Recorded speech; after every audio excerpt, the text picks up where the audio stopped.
महाराज की जय। परम पूज्य आचार्य गुरुवर श्री विराग सागर जी गुरुदेव की जय। परम पूज्य आचार्य गुरुवर श्री विनम्र सागर जी गुरुदेव की जय। द्वादशांग जिनवाणी माता की जय। अपना विषय है जैन गणित। तो गणित जो होता है, तो गणित क्या काम करता है, गणित किस लिए, तो कहा है कि दर्शन कोई भी हो, चाहे जैन दर्शन हो, चाहे वैदिक दर्शन हो, चाहे बौद्ध दर्शन हो, चाहे चारवाक हो, कोई भी दर्शन हो, जब तक उसके पास गणित विद्या नहीं है तब तक वो दर्शन लंगड़ा लूला है, वो पूर्णता को प्राप्त हो ही नहीं सकता। आप लोग जब तक अपना गणित नहीं पढ़ा जाएगा तब तक आप जैन ज्योग्राफी को नहीं जान सकते। मान लीजिए त्रिलोक सार अपन ने पढ़ा और त्रिलोक सार वो संख्या आएंगी, अब आएंगी हम जानते नहीं हैं तो वहीं अटक जाएंगे, फिर आगे बढ़ ही नहीं पाएंगे। इसलिए जैन गणित को जानना बहुत ज़रूरी है। जैन गणित गणित होता है, तो गणित जो है इसमें काय के लिए, गणित माप के लिए माप किया जाता है। तो इसमें जो है 4 प्रकार से माप किया जाता है। हमारे यहाँ जैन गणित में 4 प्रकार से माप किया जाता है: द्रव्य माप, क्षेत्र माप, काल माप और भाव माप। तो द्रव्य माप से मतलब है संख्याओं के माध्यम से माप करना। क्षेत्र माप स्थान, जैसे अपन कहते हैं ना, अपने घर के लिए क्या खरीदते हैं, जगह खरीदते हैं, प्लॉट खरीदते हैं, आदि आदि, क्षेत्र माप। काल माप समय, समय के माध्यम से माप किया जाता है। और इन तीनों के द्वारा जो माप किया जा रहा है वो भाव माप है। क्लास चली थोड़ी देर में, वो डॉक्टर साहब आ गए क्या? ठीक है। तो ये जो है इस तरह से ये माप किया जाता है। तो सबसे पहले हम देखेंगे द्रव्य माप या संख्या माप, द्रव्यमान या संख्यामान। ठीक है। तो सबसे पहले हमें सबसे छोटी संख्या देखना है। सबसे छोटी संख्या, चूँकि वैदिक गणित में संख्या है सबसे छोटी 2 संख्या, और हमारे यहाँ भी 2 संख्या। सबसे छोटी कौन सी संख्या है? 2। 2 क्यों लिया, 1 को क्यों नहीं लिया? 1 को इसलिए नहीं लिया, 1 इंटू 1 बराबर वृद्धि नहीं हुई, इसमें कोई वृद्धि नहीं हुई, वैसी की वैसी है। तो अब अपन करें 2 इंटू 2 बराबर 4, इसमें वृद्धि हुई। यद्यपि आचार्यों ने इसको भी नहीं लिया। इसको क्यों नहीं लिया? कि इसमें भले ही वृद्धि हुई लेकिन -2 बराबर कितना बचा? 2 ही बचा। तो वृद्धि कहाँ हुई इसमें? तो उन्होंने भी ये नहीं कहा, तो इसको भी 2 को भी नहीं लिया है। यद्यपि अब लिया अपन ने 3 इंटू 3 बराबर कितना हुआ? 9, -3 कितना बचा? 6, इसमें वृद्धि हो रही है। तो इसमें वृद्धि है। तो 3 संख्या को उन्होंने सर्वमान्य किया और विकल्प से उन्होंने 2 को भी मान लिया, क्योंकि वृद्धि तो हो रही है गुणा करने पर, तो इसलिए 2 को मान लिया। तो सबसे छोटी संख्या कौन सी है अपनी? 2। और सबसे बड़ी संख्या कौन सी है? नहीं, काय कौन हो ना, 99। काउंटिंग करेंगे अपन, 99 के बाद 100 भी तो है, और 100 के बाद 101 भी है, 1000 भी है, 1 लाख भी है, 1 करोड़ भी है, 1 अरब भी है, 1 खरब भी है। तो अभी 99 कहाँ गए? तो वैदिक गणित में 19 अंक तक की संख्या को लिया है, 10 अंक, और 10 अंक के बाद वो असंख्य कह देते हैं, असंख्यात कह देते हैं। ठीक है। लेकिन जैन गणित में संख्याओं की बहुत लंबी चौड़ी विराटता है, विराट रूप में संख्याएं। उन्होंने कहा बोले अभी असंख्यात कहाँ, या यूं कहें कि जहां पर वैदिक गणित की समाप्ति होती है वहां से हमारा जैन गणित प्रारंभ होता है, यूं मान के चलो। तो हमारे यहाँ 150 अंक की संख्या तो पढ़ करके दिखाइए, 150 अंक की संख्या। और ये 29 अंक प्रमाण तो एक की संख्या है, मनुष्यों की नहीं है। ये बोल रहे हैं इसमें कुछ पर्याप्त मनुष्यों की संख्या, ये कहो ना, पर्याप्त मनुष्यों की संख्या। और मनुष्य कितने हैं? मनुष्य कितने हैं?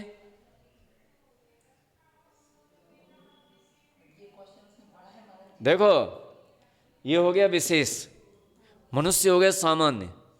तो सामान्य में पर्याप्त, अपर्याप्त, लब्ध, पर्याप्त सभी आ गए। और इसमें कौन से आ गए? पर्याप्त। तो लब्ध पर्याप्त जो मनुष्य हैं वे हैं जगत श्रेणी के असंख्यातवें भाग, यानी असंख्यात। ठीक है, जगत श्रेणी के असंख्यातवें भाग। और ये जगत श्रेणी क्या होती है? ये सब आगे आएगा धीरे धीरे, है ना। अपन को देखो 4 दिन बाद ये सब समझ में आने लगेगा। अभी हो सकता है थोड़ा कम समझ में आएगा, लेकिन 4 दिन बाद ये पूरा समझ में आने लगेगा। ठीक है, जैसे जैसे अपन आगे बढ़ते जाएंगे समझ में आने लगेगा। तो माने कहने का मतलब ये हमारा कि हमारे यहाँ संख्याओं की बहुत विराटता है। आचार्य वीरसेन स्वामी ने धवलाजी पुस्तक नंबर 3 में 617 अंक की संख्या को निकाल करके दिया। हाँ, 617 अंक की संख्या, शायद उसमें क्वेश्चन दिया होगा। ये वाला क्वेश्चन है 256 की पावर 256। हाँ,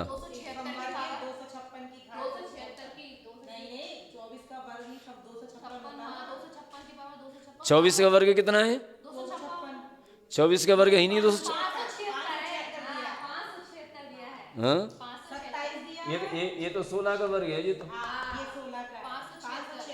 हाँ हाँ, तो ये जो जब संख्या को निकालेंगे अपन तो ये कितना निकलेगा? 617 अंक की संख्या निकलती है जी। इसका मतलब क्या है? इसका मतलब क्या है? क्या कहने जा रहे हैं इसमें संवर्गित में? ये मत समझ लेना इसका मतलब 256 इंटू 256, ये नहीं समझ लेना। हाँ हाँ, 256 का 256 से 256 बार गुणा करने पर यह संख्या निकल करके आती है। 617 अंक की संख्या निकल करके आती है। ठीक है, तो ये संख्याओं की मैंने कहना वाला ये है कि हमारे यहाँ संख्याओं की बहुत विराटता है। अभी भी इसको असंख्यात नहीं कहा है, अभी इससे असंख्यात बहुत दूर है, कोसों दूर है अभी तो इससे। जहाँ पर किसी भी संख्या को हम लिख नहीं सकें, पढ़ नहीं सकें, वह असंख्यात होती है। हाँ लेकिन किस उससे संख्यात, असंख्यात और अनंत बोलते हैं, ऐसा कोई पूछ रहा था। हाँ जिसको अपन काउंट कर सकते वो संख्यात हाँ, और जिनको अपन काउंट नहीं कर सकते वो संख्यात में आ गए। तो फिर अनंत का क्या हिसाब लगाओगे तुम? हम लगा देंगे, चिंता नहीं करो। वो लोग हमारे पास से ले आना, ऐसे लोग हमारे पास आ जाए, हम उनको क्लियर कर देंगे, कोई दिक्कत नहीं है। ठीक है, उनको अनंत भी समझा देंगे, उनको असंख्यात भी समझा देंगे, उनको संख्यात भी समझा देंगे।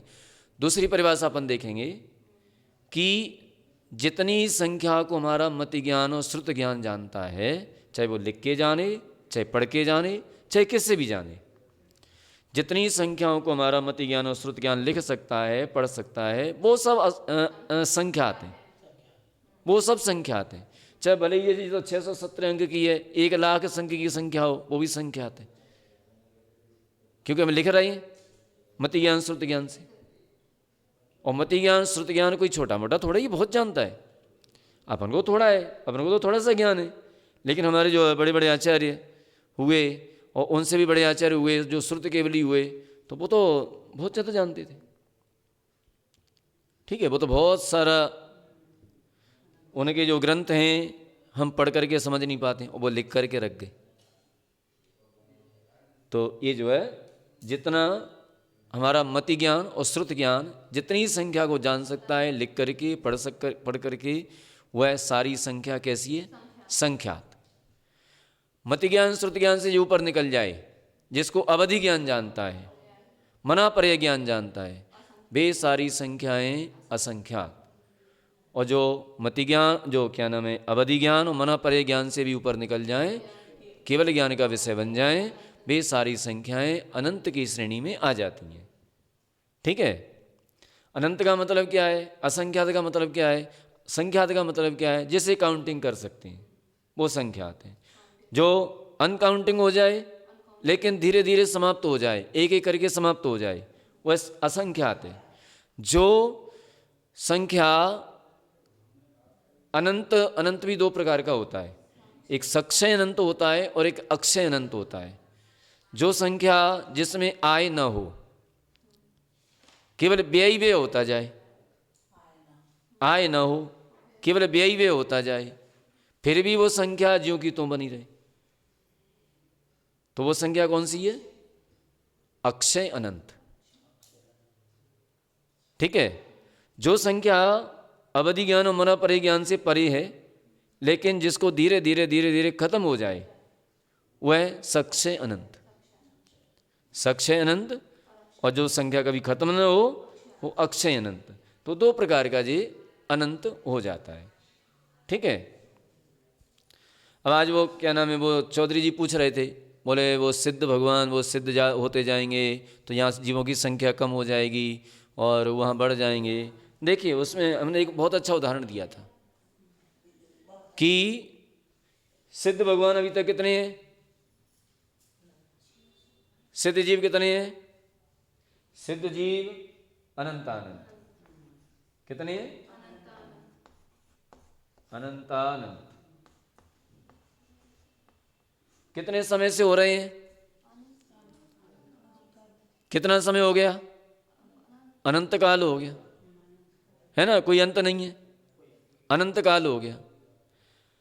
अब अनंत काल में ये अनंत आनंद सिद्ध हुए हैं और एक आलू के अंदर कितने जीव हैं, अनंत अनंत की पावर अनंत अनंत,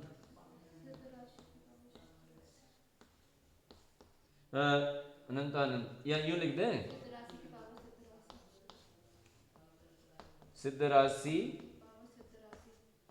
पावर सिद्ध राशि।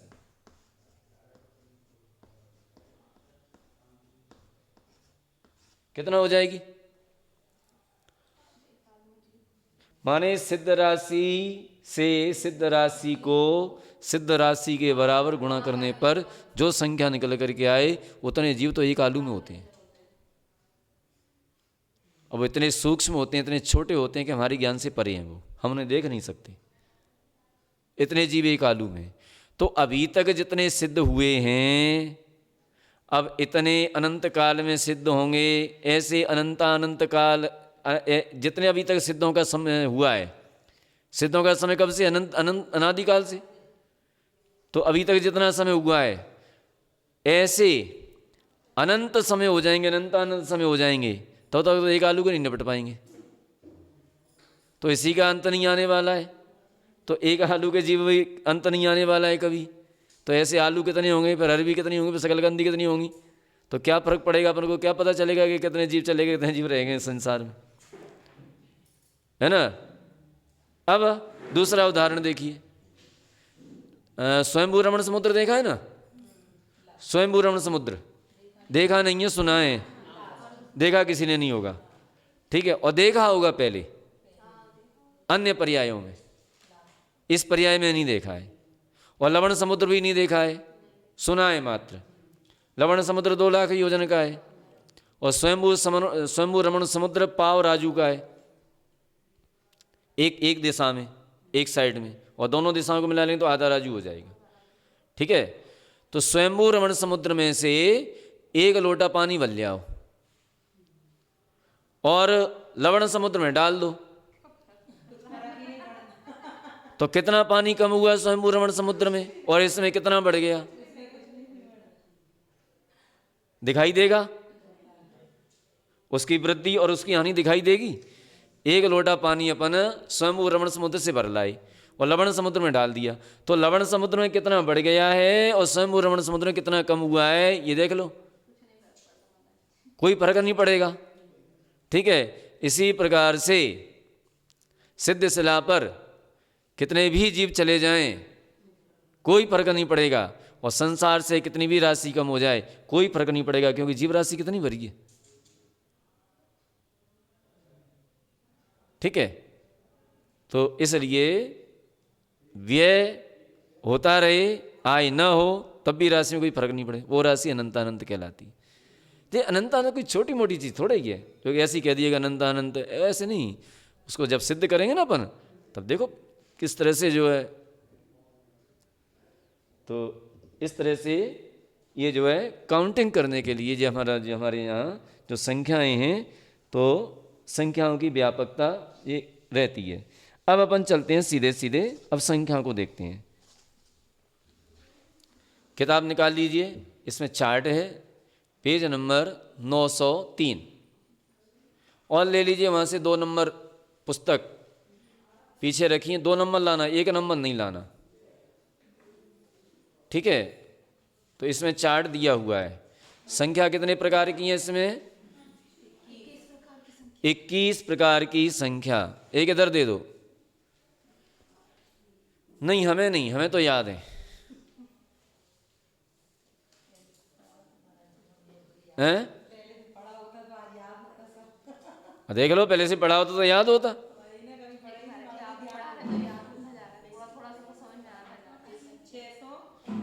पृष्ठ संख्या 903।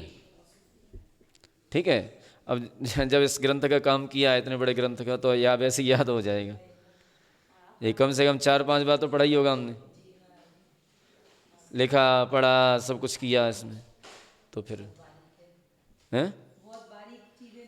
हाँ, और ये तभी उससे भी पहले हमने पढ़ा था, तब तो इतना काम कर पाया नहीं, तो फिर भाग जाते छोड़ के।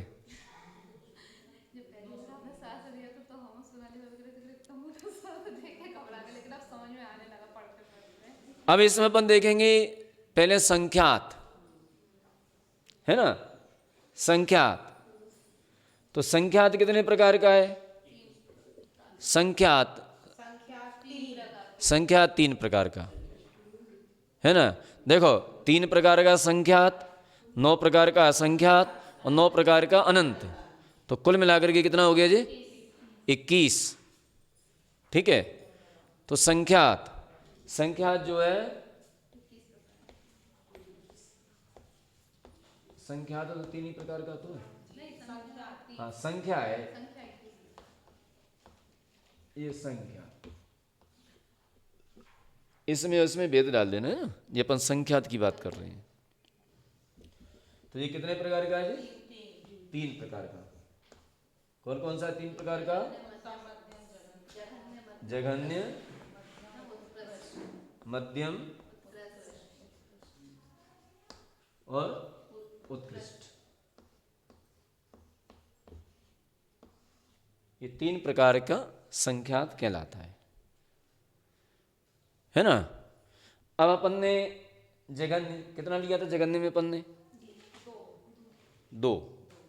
जघन्य में कितना लिया था अपन ने? 2। इससे छोटी संख्या नहीं हो सकती, सबसे छोटी संख्या है। अब मध्यम निकालने के लिए सबसे पहले अपन को उत्कृष्ट समझ लेना चाहिए। ठीक है, तो उत्कृष्ट कब बनेगा? तो उत्कृष्ट बनेगा जघन्य परिता संख्यात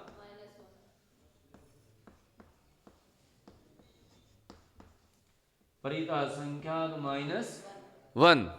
ये क्या हो गया? ये उत्कृष्ट संख्या बराबर उत्कृष्ट संख्या। अब इसमें से भी अपन -1 कर दें, तो ये मध्यम का अंतिम विकल्प, तो यानी 3 से लेकर उत्कृष्ट संख्यात -1, यहां तक ये विकल्प, जितने भी विकल्प बनेंगे ये सब काय के बनेंगे? ये मध्यम संख्यात के। ठीक है ना, ये सब मध्यम संख्यात के विकल्प बन जाएंगे। अब अपन एक उदाहरण के द्वारा समझें कि उदाहरण के लिए अपन ने लिया, मान लीजिए 2 और 100, तो ये 100 तो क्या मान लें अपन, उत्कृष्ट मान लें अभी, है ना, और इसको 2 को जघन्य मान लें, तो 3 से लेकर के 99 तक क्या हो गए, मध्यम। 3 से लेकर के 99 तक क्या हो गए जी, मध्यम। ठीक है, तो इसी प्रकार से 3 से लेकर के उत्कृष्ट संख्यात -1 यहाँ तक के सारे विकल्प कैसे हो गए जी, मध्यम। मध्यम संख्यात, और ये मध्यम संख्यात के कितने विकल्प बनेंगे, बहुत सारे बनेंगे, है ना, इतने बनेंगे कि हमारे ज्ञान से परे हैं, अभी हमारा ज्ञान नहीं है उतना, ये तो शुद्ध केवली का विषय हो जाएगा, फिर अपन काउंटिंग करेंगे तो। आगे समझ में ये संख्यात बिल्कुल क्लियर, कोई दिक्कत तो नहीं। अब थोड़ा टिपिकल आएगा, लेकिन आएगा नहीं, टिपिकल लगेगा नहीं, चिंता नहीं करो, हम आते हैं ना, टिपिकल को बिल्कुल सिंपल कर देंगे। अब अपन को निकालना है जघन्य परिता संख्या, निकालना है,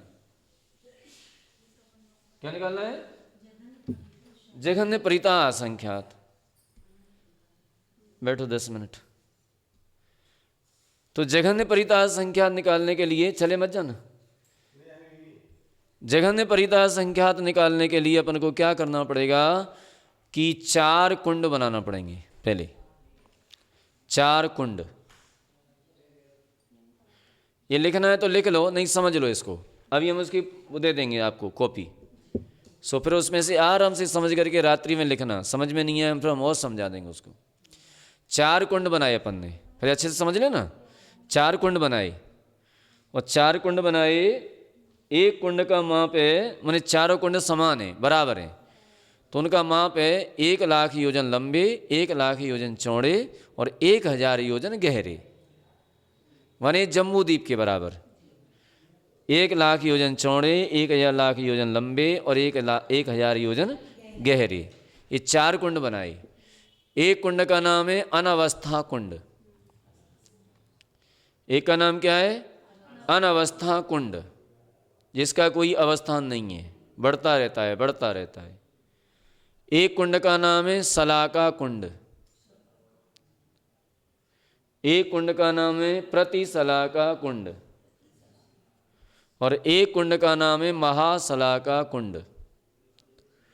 तो इस तरह से ये 4 कुंड बनाए, और 4 कुंड बना करके चोटी तक, अनवस्था कुंड को चोटी तक सरसों के दाने से भरा, पहले वाले कुंड को सरसों के दाने से भरा, ठीक है, और जितनी सरसों उसमें आई है तो वो सरसों अपन एक एक दीप समुद्र में एक एक दाना डालते जाएंगे, दाना इसमें डाला, एक इसमें डाला, एक इसमें डाला, एक इसमें डाला, एक इसमें डाला, ठीक है ना, ये यहां पर कुंड बना दे रहे हैं, ठीक है।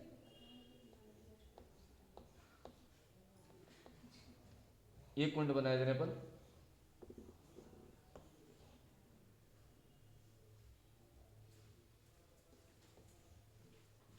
चौड़े, तो एक दाना अपन डालते गए, ये अनवस्था कुंड था, अब ये खत्म हो गया, तो ये खत्म कर दिया अपन ने, एक कुंड डालते गए, तो मान लीजिए यहां पर खत्म हो गया, तो एक दाना अपन ने इसमें डाल दिया, ठीक है। अब यहां से अपन ने फिर बनाया कुंड,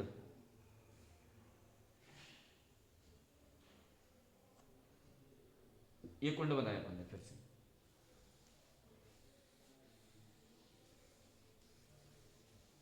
अब ये कितना बड़ा हो गया, बहुत बड़ा हो गया, इसको फिर सरसों से भरा, चोटी लगा करके,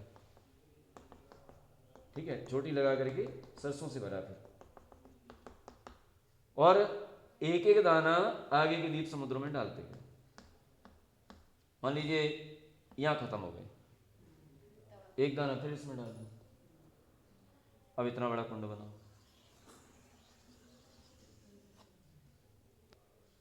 ठीक है। अब हो जाए सो हो जाए, का छोटा मोटा असंख्यात है, फिर इसको सरसों से भरो, फिर जब सरसों से भर जाए एक दाना फिर इसमें डाल दो। इसी क्रम से इसको बढ़ाते बढ़ाते बढ़ाते बढ़ाते जब ये कुंड भर जाए ना तो फिर एक दाना इसमें डाल दो, एक दाना इसमें डाल दो। अब इसको खाली कर दो फिर से, ठीक है।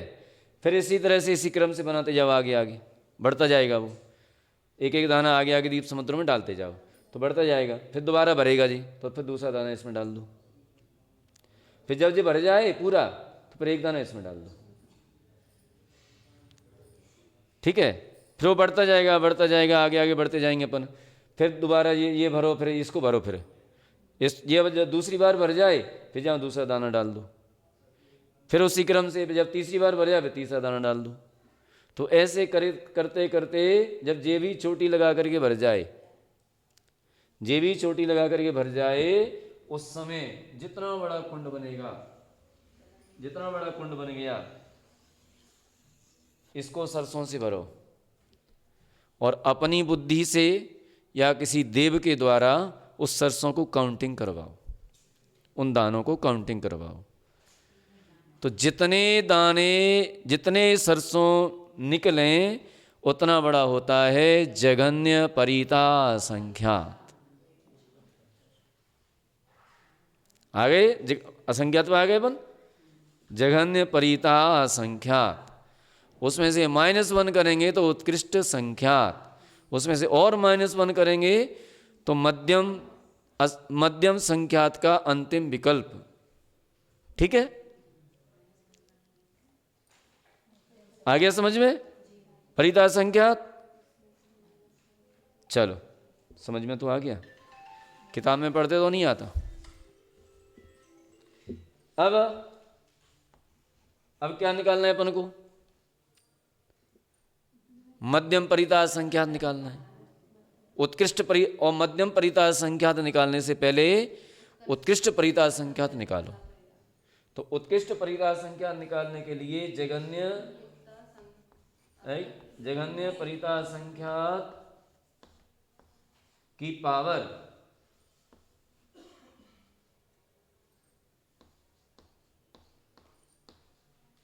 जघन्य परिता संख्यात बराबर सेम पावर बराबर जघन्य युक्ता संख्या, जघन्य युक्ता संख्या, ठीक है। इसका मतलब क्या हो गया कि जघन्य परिता संख्या से जघन्य परिता संख्यात बार जघन्य गुणा करो, तो ये क्या आ जाएगा? जघन्य युक्ता संख्या। इसी को हम कहते हैं आवली। आवली यानी एक आवली में इतने समय होते हैं, कितने? जघन्य युक्ता संख्यात प्रमाण, ठीक है। अब इसमें से अपन ने -1 किया, मैंने आवली में से -1 किया तो बराबर क्या आ जाएगा? उत्कृष्ट परिता संख्या, उत्कृष्ट परिता संख्या, आ गया।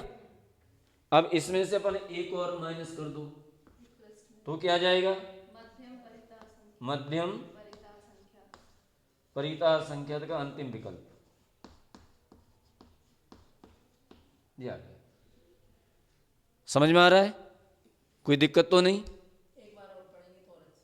हाँ बिल्कुल, जो है फीड हो जाएगा, और फीड हो जाए जैसे हमें याद है वैसे आप लोगों को याद हो जाएगा। कहीं कोई तो जी अपन कहाँ तक पहुंच गए? आवली तक पहुंच गए, जघन्य युक्ता संख्यात, है ना। लिख लिया, नोट कर लिया? चलो अब पेपर दे देंगे हम इसके आपको भी। अब देखेंगे अपन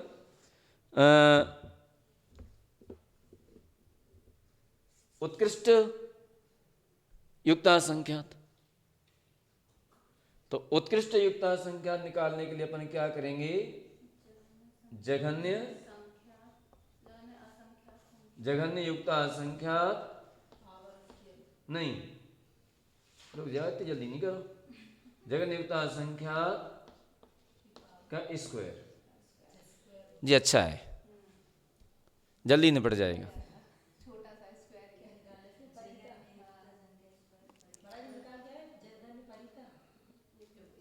अपन को निकालना है अब उत्कृष्ट युक्ता असंख्यात, ठीक है, अथवा अथवा आवली स्क्वायर, ये आ जाएगा प्रतरावली, प्रतरावली या प्रतरावली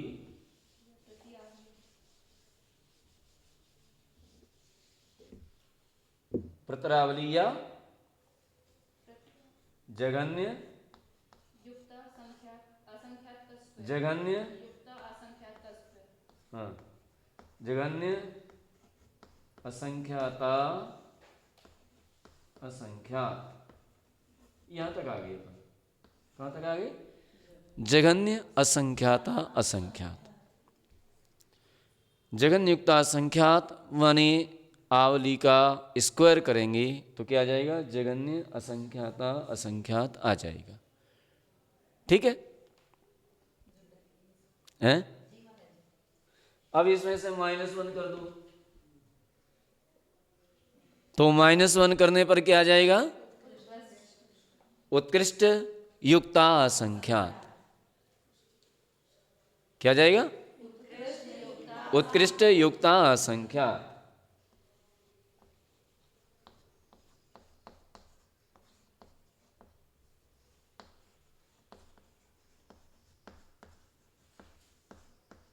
ठीक है, आ गया उत्कृष्ट युक्ता संख्या, और -1 कर देंगे तो मध्यम युक्ता संख्या आ जाएगा, हो गया। अब अपन और देखते हैं आगे, आगे देखते हैं। अब अपन को निकालना है उत्कृष्ट असंख्यात असंख्यात, उत्कृष्ट असंख्यात असंख्यात निकालना है। तो उत्कृष्ट असंख्यात असंख्यात निकालने के लिए अपन को क्या करना पड़ेगा, उत्कृष्ट असंख्यात असंख्यात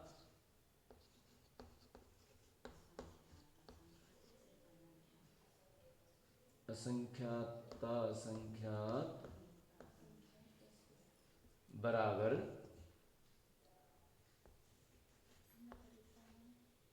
जघन्य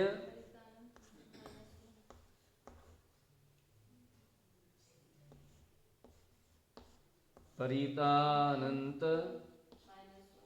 -1, ठीक है।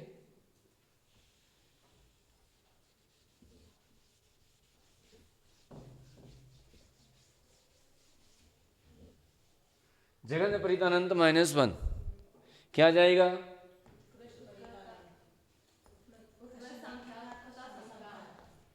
उत्कृष्ट उत्कृष्ट असंख्यात असंख्यात, संख्यात असंख्यात तो भूल जाओ,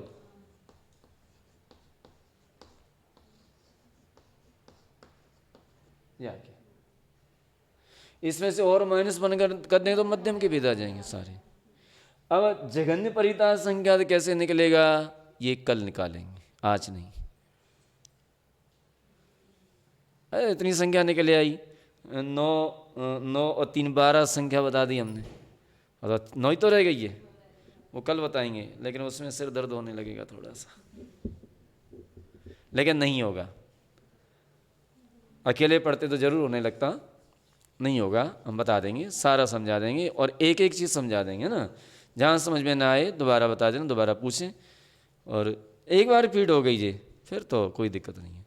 मैथमेटिक्स में यही है, एक बार वो समझ में आ जाए ना, फिर कभी भी निकाल लो, 1 साल बाद, 2 साल बाद, 5 साल बाद, बाकी सब भूल जाएंगे, लेकिन ये नहीं भूलते हैं ये चीज़ें। तो इस तरह से समय क्या हो गया, 5 बजे क्या, तो इस तरह से आज अपन ने ये संख्या को समझा, कल अपन पुनः आगे देखेंगे, अनंत की संख्या को देखेंगे। आज इतना ही। बोले महावीर भगवान की।